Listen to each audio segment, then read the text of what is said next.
When you have something bottled up inside you like I did, a style of leadership, a philosophy, so to speak, and you don't feel like you have any material out there to really hang on, there's the traditional forms of management and leadership. You're starting to, you get a feeling of frustration.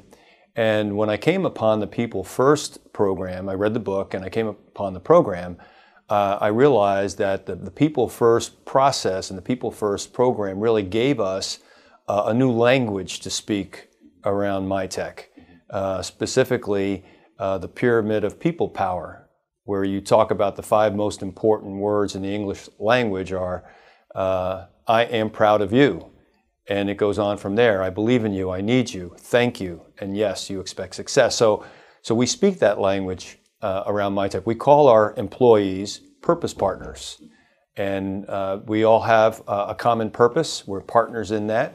And that's a vision that we created as a result of our People First certification process. And I thought of probably 100 visions that may or may not have been good for MiTek. What was great about the vision that we ultimately landed on is that our purpose partners were the ones that developed it, and it's the one that we carry forward today.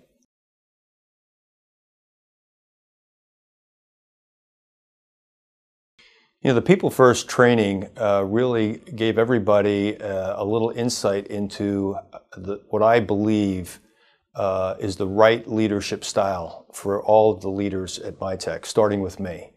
And it was almost a platform, if you will, to make that announcement and bring them along with me for 14 weeks to become a certified company. I had, in my mind, my heart, a way to lead that was different from traditional leadership principles. And I was having difficulty landing on a structure, so an infrastructure to hang this philosophy on.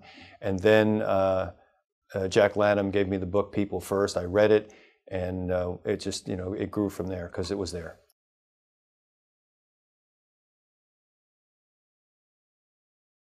We've always had a very good culture at MiTek, a great culture, in fact, one that was focused on our customers, customer service, satisfying them, sustained profitability, all the things that you'd like to see in a company. I just felt that with more emphasis and really caring about people, that it would be a much more pleasant place to work. And it's the way I always wanted to be led. And I just assumed, and rightfully so, because I've had lots and lots of feedback, that it's the way most folks want to be led. In fact, Jack often says that survey after survey tells us that the workforce feels that they're overmanaged and underled. And I wanted to change that in a way, especially with maybe the younger generation, so to speak, in the workforce, putting a culture in place that would do that.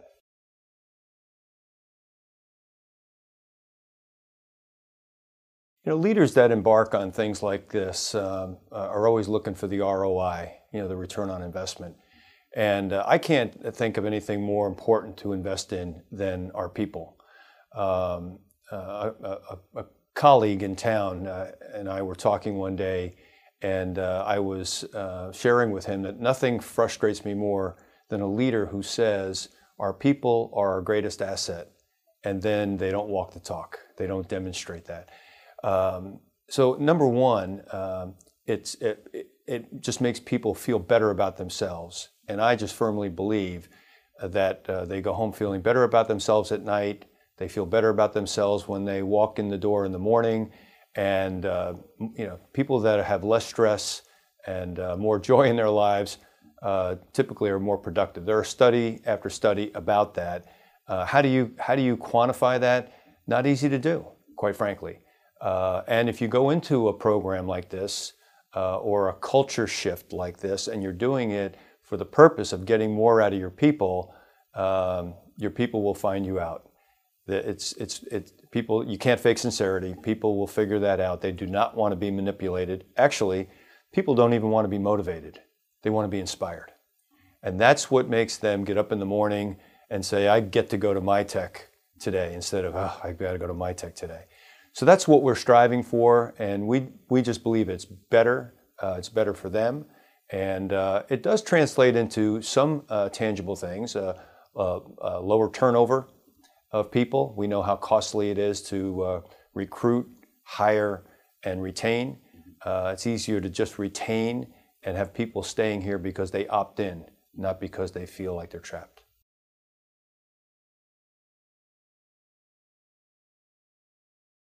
You know, it's easy for me to talk about this because it's so deeply embedded in my core that learning about people first, reading the book, getting to know Jack, getting to know Dan, having them literally become part of our company has been nothing short of incredible. And I took the senior executive team, we call our SET, senior executive team, off to a retreat. And asked Jack and one of his other associates, PJ Bouchard, to help facilitate some sessions. But most of it was team building. We went off to a ranch, we rode horses together, we did some ropes course stuff, we did a lot of that sort of thing. And the way I explain it, and I've said to several people, is I watched our senior team transformed right before my eyes. I watched them from a collection of very successful senior executives become a true executive leadership team. They have no qualms about effectively confronting each other. They'll tell you that they love each other. It's a very unique situation, and all of this really started with the People First program. You know, everything really revolves around trust. Jack talks about it extensively. He has what he calls the 7 attributes of trust. And we actually have a wagon wheel sitting outside my office with the word trust right on the hub and the 7 attributes all around as spokes on the wagon wheel. And it's commonly accepted that without trust, any leadership team is going to be compromised. It takes trust to really be transparent, which you need to be, to not be politically motivated, as many leadership teams are in an organization, and to really, really generate results, because those results come when you lock arms. Our number 3 core value is teamwork, and we walk the talk.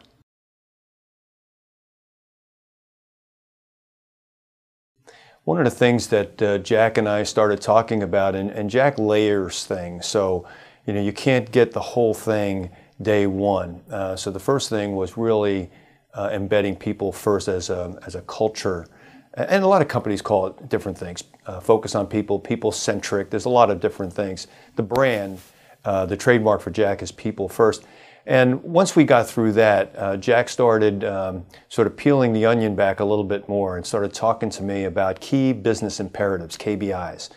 And you know, you might just say goals, but we call them KBIs. And I developed 5.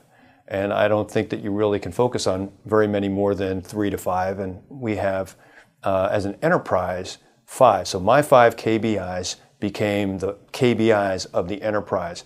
And everything else as a result of that, of identifying it and communicating it, has spun off, and everybody else's KBIs now align in one way or another with the 5 KBIs that I established for myself in the enterprise.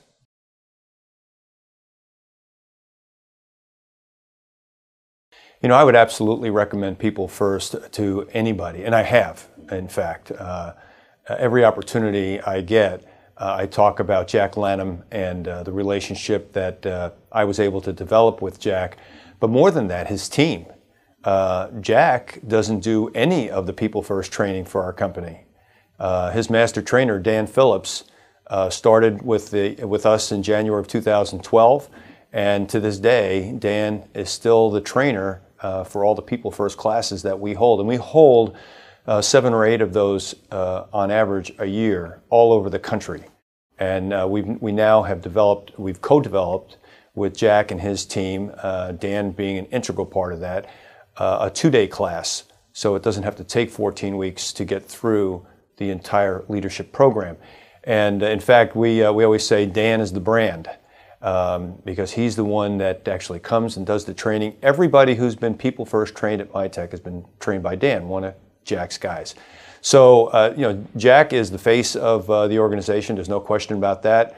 All the content comes out of Jack, but he's got a great team. So I recommend the People First, philosophy first, the program, and staying with it as a culture to everybody that I have an opportunity to do that with.